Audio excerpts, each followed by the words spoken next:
to the entry to handstands. We have done everything you could basically need that I can think of and that I've utilized over my handstand journey on the ground to get you up. So now we're going to do things that are going to start the inversions away from the wall. I did show you one split kick entry into the wall. Now we're going to take it away. You should have a solid core, solid alignment, good flexibility in the areas of the body that need that, good awareness for overhead extension and anything that may be lacking. You have been working on those, maybe you have tight lats and so on and so forth. And you've also worked on the solid structure of understanding yourself upside down now by using the wall. So now we're going to have a little bit of fun, maybe a little bit of fear might come into it, but you know how to fall, so you're going to be just fine. So let's get started with firstly a half entry into an L. Remember to always align those shoulders as I talked about so that you don't have to do too much of this moving. If you have that alignment set, it's going to make it a lot easier. So from here you're going to use this leg, whichever is this leg that's moving up, as a momentum to bring you up. So align yourself, look down in between your hands and kick up. And you're finding that L shape. If you don't hold onto the L shape, that's fine. Remember not to sink down, really push up into your hands, wrap your elbows around as you go through, finding that L shape. And you swap legs and do both as you go through. Now if you can't find this handstand line and you're just doing this, that's perfect. Over time you're going to find more stability and more control. So you're aiming to do 5 reps on each leg to build that momentum and control as you go through this. So the next one is a half switch kick, and you can start with those switch kicks low. So a lot of people are asking you to switch your kicks up in the air when you're straight. That's quite daunting when you begin. So try it from low first, where you're halfway in a piked position, and then build on that. So again, setting yourself up, you're here, and you might just do this. Okay, so you're not moving your shoulders at all, they are still staying in alignment, and all you're doing is you're switching your legs up in the air halfway. As you get more confident, the height comes into it, and you may find the height and come up and fall down, or you may find the height and be a bit brave and swap your legs. And as you get stronger, you can do it faster. So it becomes much more momentum and less pause. So take your time. Remember that our so-called failures are actually our ability to grow. The difference between someone who's an expert and someone who isn't is they've done a lot more failures. That's basically all there is. So then you can take it into a walking switch kick.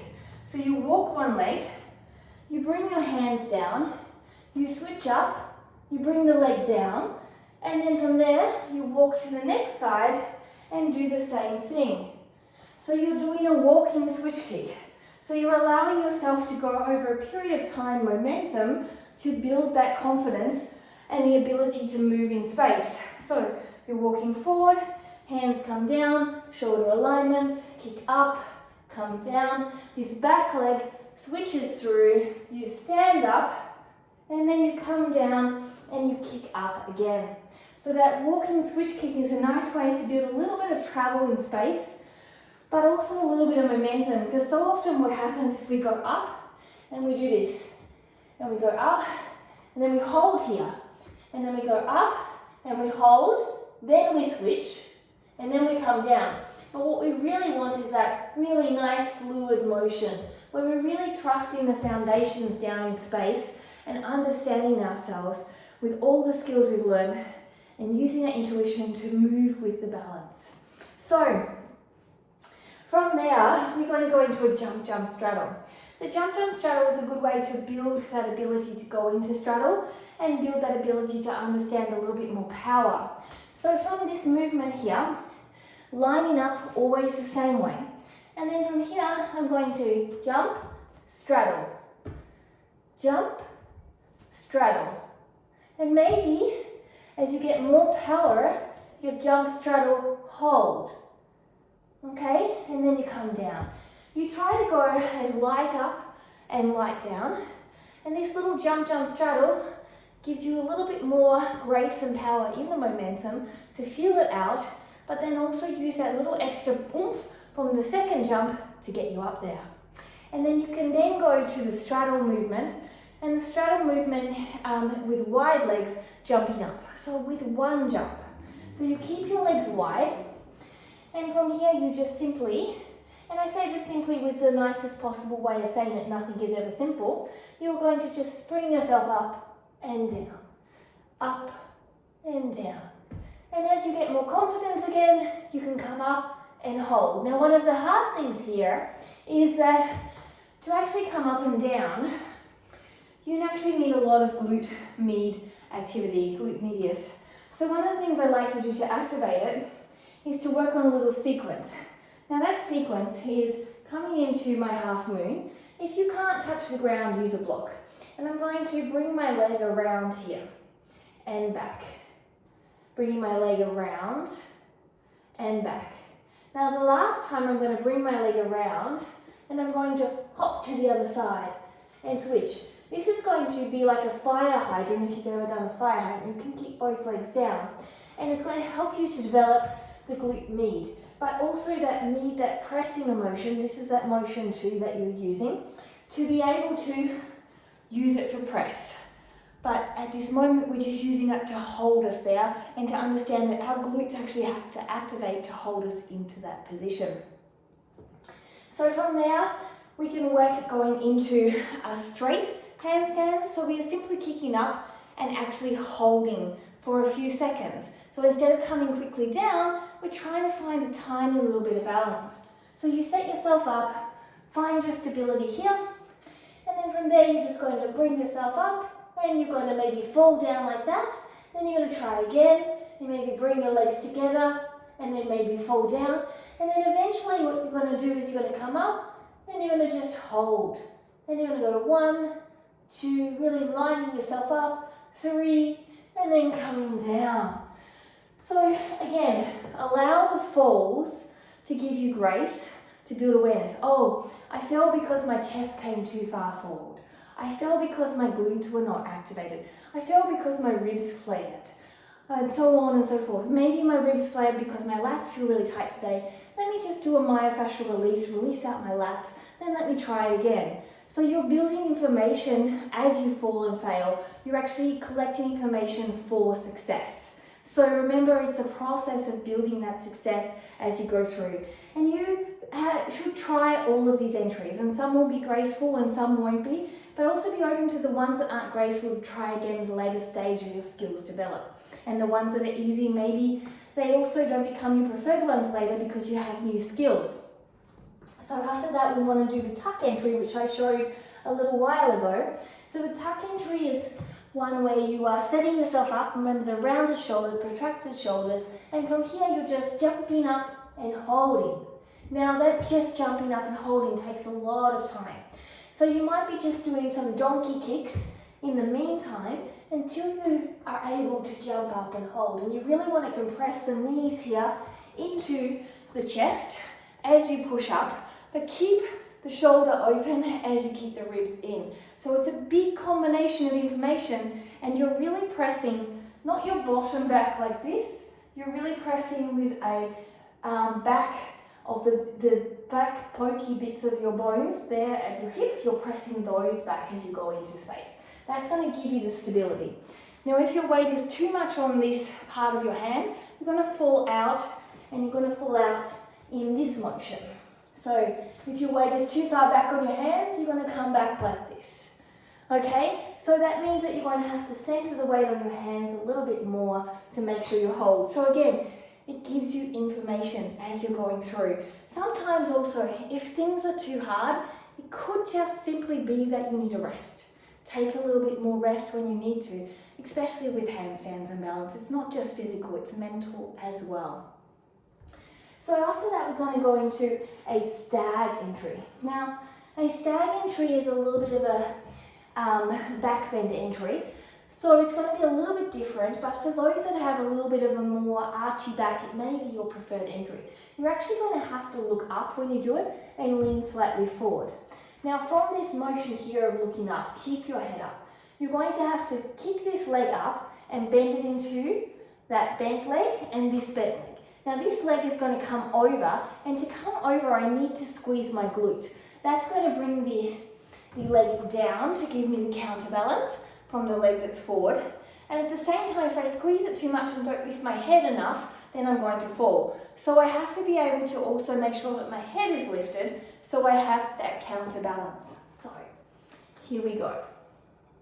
Head is up, looking forward, pushing around, pushing into the shoulders, pushing up and away, wrapping here, and then I'm just going to lift and hold. Now here I need to lift up a little bit more, wrap my elbows into the center, lift my head, and as I lean back on my hands, you see I fall backwards.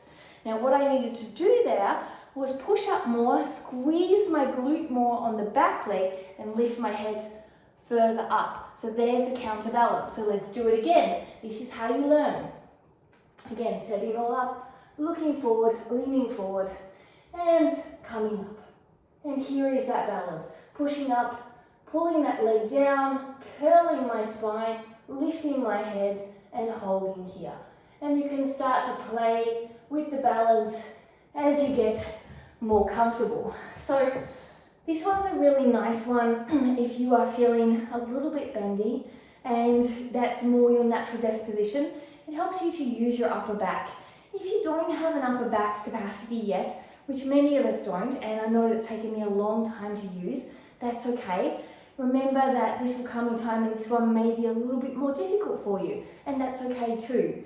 So there's other entries that you can use, such as a pike entry. Now the pike entry is very hard, so I'm just going to quickly show you it. It's really one of the hardest entries because you've got such a long lever in your legs, just like a pike press. You're doing exactly the same as a pike press, but with this you're getting a little spring. Now the thing with this also is that as you go up, you need to press your shoulders back and your shoulder, and so that your waist can roll up and your hips can come on top of each other. If you're too far planched forward like this, what's going to happen is it's going to be too heavy and you're not going to get up. So this is just an example of one, just for you if you want to play with in the future. But this is like a lot, usually it takes a lot longer to get to this one. So you're here, I'm set up in the motion, and you just jump up and you've got the L. And then if you feel a little bit more power, you jump up and you come all the way up and you come down. So with this one, you really need to make sure you have that power and that space. Okay, it's a lot harder because you've got to use the leverage of your legs. So you're doing basically a pike press here in this movement. This is the pike press. And here you've got to push your shoulders back there. And if you don't push your shoulders back there, your hips aren't going to roll up. And it's the same when you jump up. I just wanted to be able to deliver that information so you could understand. Otherwise, the plank is just going to become very, very heavy on your body. So lastly, but never the least, because there's so many options in handstands, you can also try a cartwheel entry. So you bring your hands down here and you kick up. So you kick up into that handstand. I'm just going to see which way the wall is. Probably best this way with these trees. So you're coming up here and you've got to kick up and clap your feet together. Okay, so now I know where the space is. Kicking up, hold, clap your feet together. This one's brilliant because it allows you to feel the falling motion that we practice with the cartwheel. And if you get to practice this one, even if you can't hold, you are going to have a wonderful experience of understanding how to fall and build less fear. So this one's a really nice one just to play with and build that ability to hold in the center, of course, which is going to take time. But in the meantime, you get to practice that cartwheel concept. 1, 2, and come up. So you get to practice that cartwheel. 1, 2, and rotate up. And then from here, you rotate your shoulders. See how I rotated just like I did on the wall, and come down. But most of the time when you're doing cartwheels, you're probably going to just feel this entry first. And then you might just do a little kind of pike entry. But as you get stronger and more fluid, you'll be able to bring your legs to center and come down. So Here is a whole lot of entries for you to play with and for you to try. See how they feel, enjoy the journey of them, and over time you're going to get better and better at them. Remember to mix them up and play, and I'll see you soon. Namaste.